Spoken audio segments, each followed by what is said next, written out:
저는 민선 5기에 그 오랫동안 시장에 대한 꿈을 갖고 정책들을 준비해서 그런지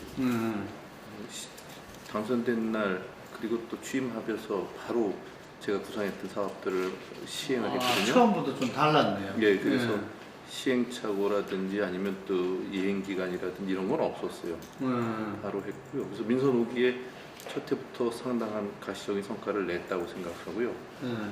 그게 이제 우리 시로서는 가장 컸던 것 중에 하나가 청렴도 문제, 또 부채 문제, 또 시민 참여 거버넌스의 문제, 그리고 수원 지역의 오래된 현안의 문제, 10년 묵은 과제들이 있거든요. 이런 것들을 저는 그래서 그 망설이거나 뭐 주춤거리는 거 없이 그 막바로 다 일들을 진행해서 주요한 큰 성과들은 민선 5기에 다 잡혔어요. 민선 6기는 그렇게 해놓은 것을 지금 계속 진행해 가는 거고, 그래서 그 민선 5기, 6기가 특별히 그 이제선 일이 좀 잡힌다 하는 그런 생각은 전혀 아닙니다. 그런 거라면 이를테면 민선 5기 시작해 놓은 것 중에 그 수원 비행장 이전 건설 사업 같은 게 있어요. 그것이 이제 민선 6기의 그 국방부로부터 사업자로서 우리가 이제 최종 승인을 받아요. 그래서 비행장 이전 사업이 실제로 가능하게끔 우리가 주체적 그 주체로서의 역량을 인정받고 그것을 할 수 있는 자격을 부여받은 거 큰 성과거든요. 이제까지 비행장 이전 사업은 국방부가 했던 사업이죠. 그걸 지자체가 군공항 이전 사업을 하는 주체가 됐습니다. 아마 전에 없는 사례죠. 국방부가 물론 그 이전 부지에 대한 전략적 위치, 부지 선정 같은 것은 일단 하지요. 그렇지만 거기서 일어나는 그 부지의 건설, 그 부지 주변에 대한 지원 사업 이런 건 다 지자체가 우리가 하는 겁니다. 큰 성과라고 할 수 있죠. 그리고 그 외에 그 오랫동안 우리 지역의 현안이었던 수원역 앞에 집장촌 문제, 그것을 이제 도시재정비 사업으로 하기로 하고 지금 이제 한참 그 추진 중에 있거든요. 그리고 그 민선 5기부터 매듭이 덜 지어졌던 것이 북부 민자도로 건설 문제 있습니다. 그것도 지금 그 정상적으로 좀 추진되고 있거든요. 설계 단계에 있으니까 이제 내년부터 아마 공사에 착공하게 돼요.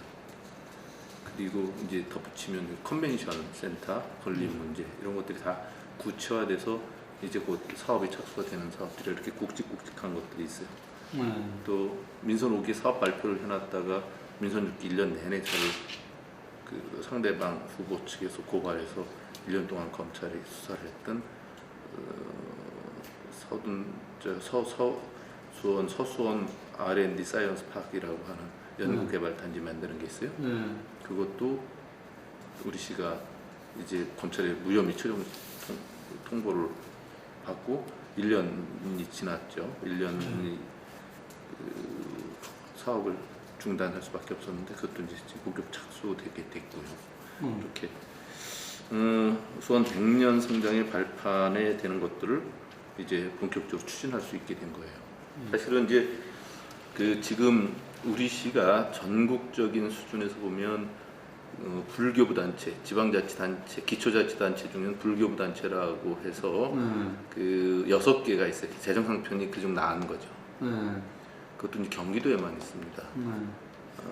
수원 외에 성남, 고양, 용인, 화성, 과천 이렇게 있어요. 그러니까 우리가 재정 상태가 뭐 전국적으로도 기초자치단체 중에서는 한 3, 4위 안에 있을 겁니다. 안 돼도. 그래도 지금 우리 시가 가용재원이라는 게 불과 얼마 되지 않아요. 세수를 통해서 그 경직성 경비 늘 지자체가 운영되기 위한 최소 필요 경비를 빼놓고 나면 그 외에 이제 새로운 사업을 자치단체장이 공략이든지 역점 사업을 할 수 있는 것들이 있어야 될 거 아니에요, 그 재원이? 그것들이 대부분 지자체가 90%가 그 재원이 전혀 없다는 얘기입니다. 그렇죠.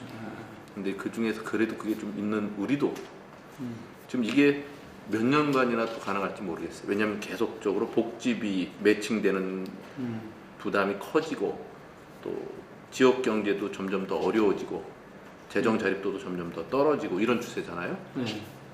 그래서 어렵기 때문에 이런 민선 5기 처음 시작할 때는 부채부터 문제 해결해야겠다는 것처럼 민선 6기 들어와서는 재정 건전성, 지금 같은 세입 세출 구조 속에서 언제든지 그 세수가 줄어들고 또 세출 배칭 사업을 포함해서 세출이 점점 늘어드는데 그러면 이때를 대비해서 우리는 지금부터라도 미리 건전 재정, 실제적으로 재원을 적재적소에 활용하는가, 중복되는 건 없는가, 또 낭비되는 건 없는가, 뭐 이런 거를 따지는 거죠.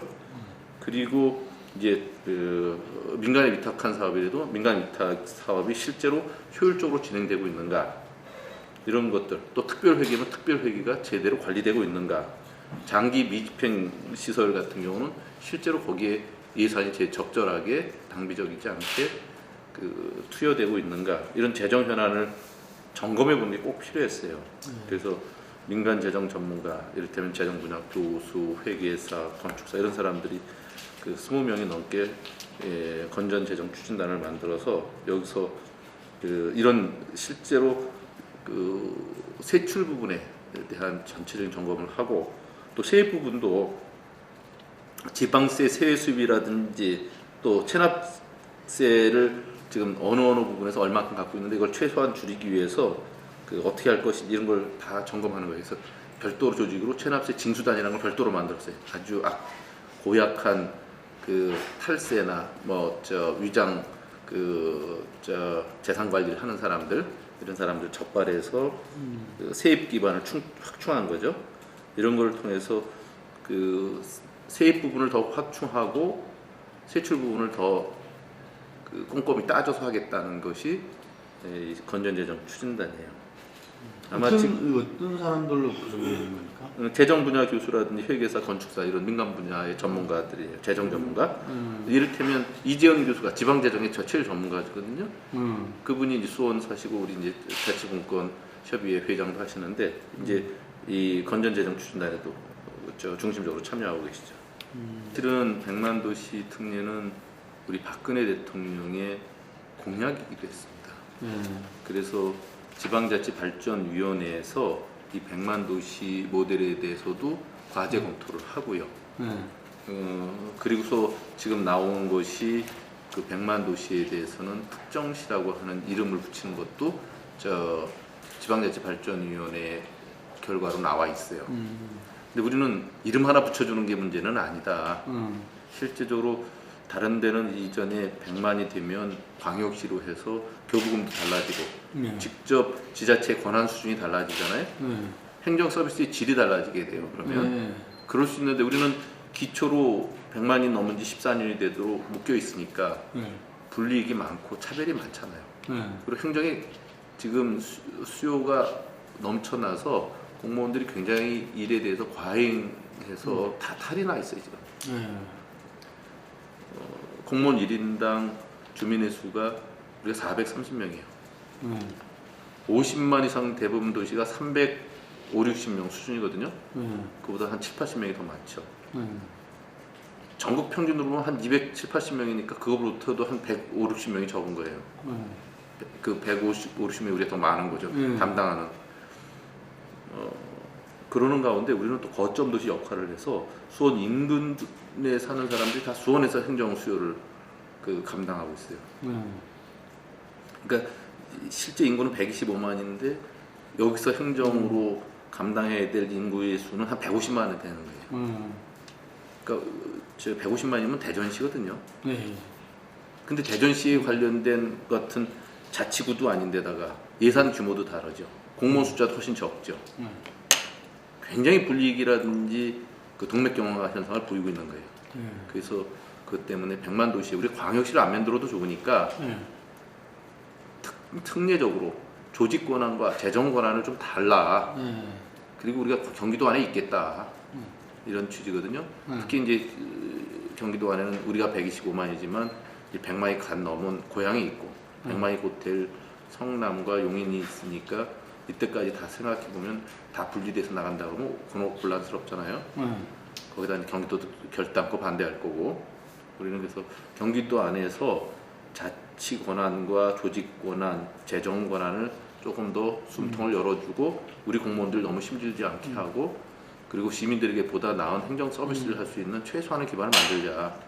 그게 대통령도 후보 시절의 공약이었고 그래서 지금 다 검토했는데 마지막 정치권에서 결단을 안 해요. 중앙정부도. 이름만 넣어주려고 그러지 그 이상 안 하려고 하는 거예요.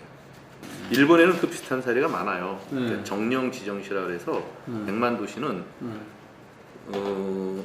우리가 이제 지금 이번에 우호 협력 도시를 만든 그 체결을 한 사이타마시가 있어요. 동경 옆에 사이타마 현이 있거든요. 거기에 수부 도시가 사이타마시예요. 인구도 우리하고 비슷해. 130만이 좀 넘어요. 우리가 125만이고. 근데 거기는 이제 경기도 안의 수원처럼 사이타마 현 안에 사이타마시예요. 근데 사이타마 현으로부터 간섭받는 게 전혀 없습니다. 100만이 넘었고 광역시 되면 원래 독자적으로 해야 되는데 못하니까 그냥 너희들이 다 알아서 거의 독립적으로 한다. 대신 사이타마 현 안에 있으니까 광역행정 때 협의를 같이 하자. 그리고 거기 문화권으로 있으니까 사이타마 현에 속한 걸로 한다. 그리고 저 뭐 현끼리 뭐 비교하거나 이럴 때는 다 분리되지 않고 그 현 안에서 다 있는 거죠. 실제로 중앙 집권화되어 있는 발상이기 때문에 그러는 거예요. 이제 지방 정부를 좀 인정하기 싫다. 예. 이런 머리 큰 애들이 나오는 것을 머리 큰 걸로 인정하고 싶은 생각이 없는 거죠. 지금 어제도 이제 대전에서 전국 공동회장단 회의를 했습니다. 시장, 구청장 협의 공동회장단. 그러면은 이제 우리가 15명이 각 광역단체 대표예요. 이를테면 제주도 세종시를 빼면 15개잖아요. 거기에 이제 그 경기도로 말하면 시장 군수들 31개 시장 군수들의 모임의 회장이 있죠. 그게 이제 저면 제가 이제 전국으로 가면 그런 게 15개가 있는 거죠. 15명이. 서울의 회장은 그 동대문 구청장, 이제 서울의 회장으로 오면 25개 구청장들은 이제 대표 역할을 하고 그렇게 해서 전국에서 모이면 15명이죠. 15명에다가 이제 그렇게 되면 대부분 군이 전국의 3분의 1 정도 되는데 군 단위가 자기가 제 목소리를 내기 어려우니까 군의 대표를 3명을 별도로 선임을 합니다. 그래서 전국의 공동회장단이 18명이 있습니다. 여기서 여러 가지 일을 하는데 그전에는 형식화되어 있었어요. 거의 일도 안 하고 자기 자리만 1년씩 돌아가면서 전국 회장한다는 명목을 갖고 있었는데 민선 6기 들어와서 체제가 바뀌었어요. 저한테 사무총장 요청을 해서 나는 형식으로 안 한다. 내가 실제로 역할을 하는 거면 도와주고 그렇지만 안 하겠다 했어요. 그래서 실제로 역할을 하기로 해서 가서 실제로 어제 같은 경우도 18명 중에 16명이 나왔나? 2명 빼놓고 다 왔어요. 그러니까 일이 있고 참여해야 된다는 내용이 생긴 거예요. 그전에는 뭐 반도 안 모였죠. 질적으로 달라진 거예요. 그동안 여러 가지 일을 하면서 지켜온 것들이 있었던 거예요. 이제 여기 이제 처음에 출발 때 보면 그 15명 중에 8명이 새누리당 출신이고 4명이 새정치민주연합이었고 3명이 무소속이었어요. 그런데 이제 회장을 뽑는데 새누리당이 1명이 나왔고 출신이 무소속이 2명이 나왔고 새정치민주연합이 하나 나왔어요. 그러면 공동회장단에서 투표를 하면 누가 되겠어요? 네? 누가 되겠어요? 새누리가 8명이니까 당연히 새누리가 되죠. 예. 근데 새정치는 4명인데 새누리가 8명인데 또 1명이 나왔으니까 무소속. 그것도 전라도에서 전남 대표, 전북 대표가 다 무소속이에요. 그리고 충북 대표가 무소속이었어요. 근데 새정치는 중간에 포기를 했어요. 노현성 그때 이제 서울대표였는데 출마했다가. 그러니까 이제 무소속 둘하고 새누리 1명 남았어요. 그래서 투표를 했어요. 자유투표 15명이. 근데 누가 됐냐면 무소속 출신이 됐어요. 그게 이제 순천시장이에요. 그래서 순천시장이 된 거구나. 이 당파적 기준으로 보면 전혀 안 맞죠. 예. 왜 그랬겠어요? 기초자치단체장 대표만 해서 모였어도 이것은 정당 공천이 배제돼야 된다. 또 이건 정치권에 관계없이 제 목소리를 내는 게 필요하다고 본 게 새누리당의 단체장이라도 대부분이 그렇게 생각하고 여기 대해서 세게 발언을 하고 역할을 해줄 사람을 더 중요한 요소로 본 거 아니겠어요? 예. 그래서 제 무소속인 조충훈 시장이 또 있고 조충훈 시장이 저한테 사무총장 굳이 맡아달라고 그래서 결국은 일은 회장과 사무총장이 하잖아요. 그래서 제가 사무총장을 맡되 제대로 일하자. 그래서 제대로 일하기 위해서 전혀 없이 정부를 세게 의견을 밝히는 일이 여러 번 있었죠. 지금까지도 왜 우리 복지 디폴트라는 선언도 하고 성명서도 발표하고 우리가 전국 226개 지자체장 서명을 받았고 발표하는데 2명 빼고 다 서명에 동의했어요. 그러니까 똑같은 생각이라는 거 아니에요. 그렇게 힘을 모아본 적이 없죠. 그래서 복지 디폴트 선언할 때 그날 바로 우리가 오전에 했는데 오후에 복지부 장관하고 행자부 장관이 반박하는 성명서를 냈더라고요. 둘이 모여서 왜 그랬겠어요? 그 전에 상대도 하지 않았는데 그만큼 영향력과 파워가 달라진 거예요. 그래서 저희가 우리 입장에 대해서 공박하는 내용을 발표했을지언정 고맙다 반응을 보여서 이제 그런 생각이고 그리고 이제 그 이후에 전국 총회를 할 때 지방자치 선언문을 발표하고 정부의 여러 가지 자치분권에 대한 내용에 대해서 강하게 의견도 제시하고 지금 몇 번에 걸쳐서 중앙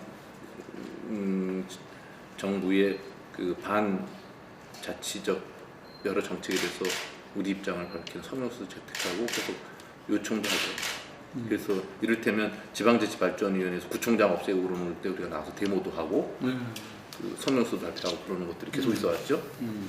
그리고 이번에도 강하게 요청해서 대통령이 2년이 지나도록 자치단체장, 기초자치단체장 한 번 만나주질 않았어요. 청와대에서 지난번에 국정설명회라는 걸 하고 총리와 각 부처 장관들이 다 나와서 이제 기초자치단체장한테 설명회를 하고 그랬죠. 이게 달라진 거예요.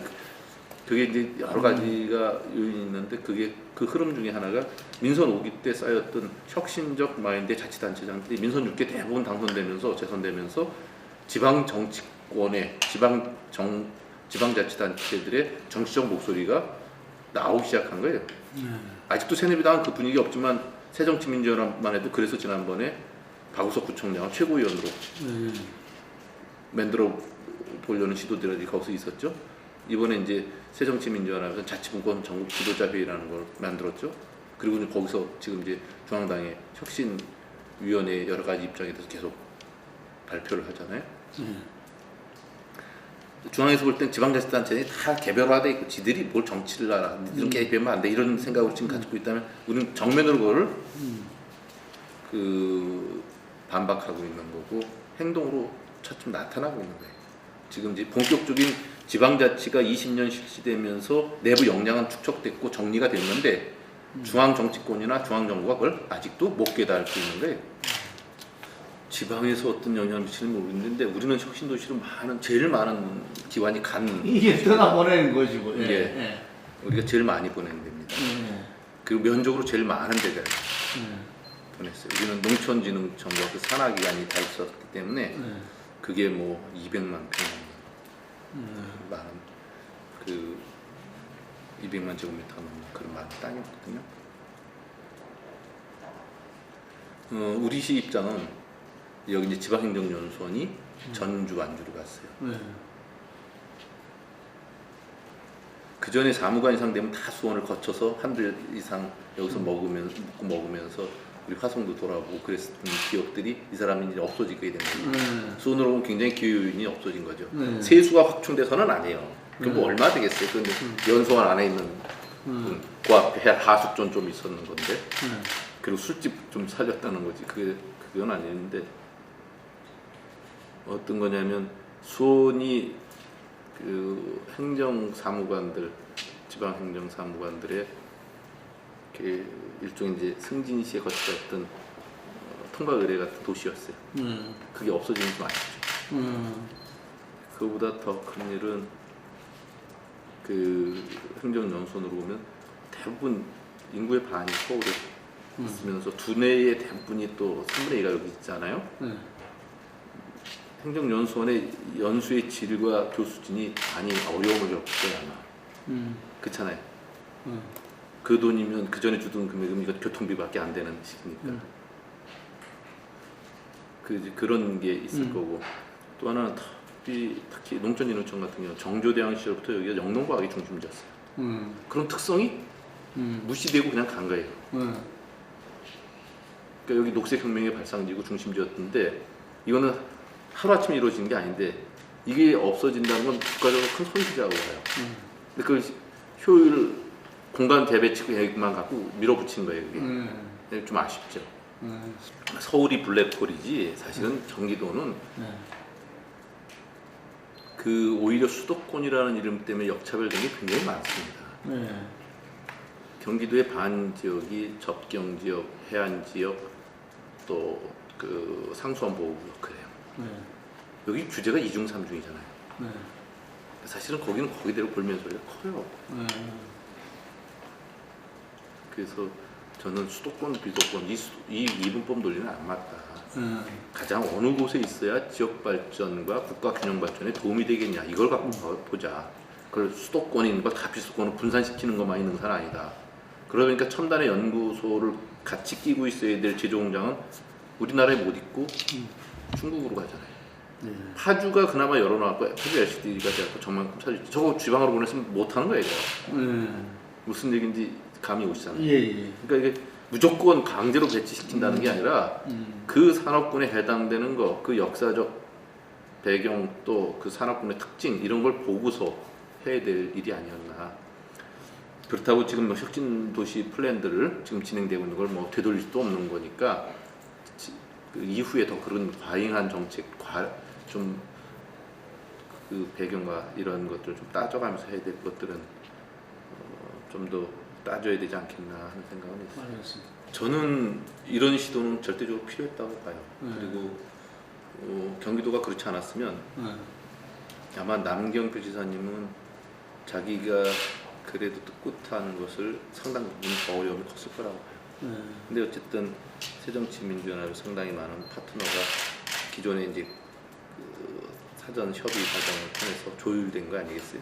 그래서 많은 부분이 정파적으로 흐르지 않고 그 제도권 내에 안에서 흡수되고 있잖아요. 저는 성과라고 보는데 아직까지는 전체적인 평가하기 좀 이르죠. 한 1년여 지난 거니까. 그래도 그 시도는 뜻은 한국 정치에서 필요했다 이렇게 봐야죠. 그럼 수원 같은데 그런 부분들을 좀 이렇게 접목시킨다 할까? 저는 접목을 특별히 할 이유가 하지 못할 이유가 없었고요. 우리는 지금 이제 저 같은 경우는 18대 16으로 우리 새정치민주연합이 의원 수가 많아요. 그 의장도 그래서 저는 한동안 계속 새정치민주연합이었고 민주당이었는데 제가 정파적으로 그 정책을 하지 않기 때문에 새누리당에서 뭐 정파적으로 반대하거나 저 길목을 받고 이런 적이 없어요. 처음에 제가 주민참여 예산제 할 때 의회에서 예산은 의회에서만 심의하지 집행부에서 계획 잡으면 어디 누가 자기 의회 권한을 집어매 이렇게 생각하면 못하는 거예요.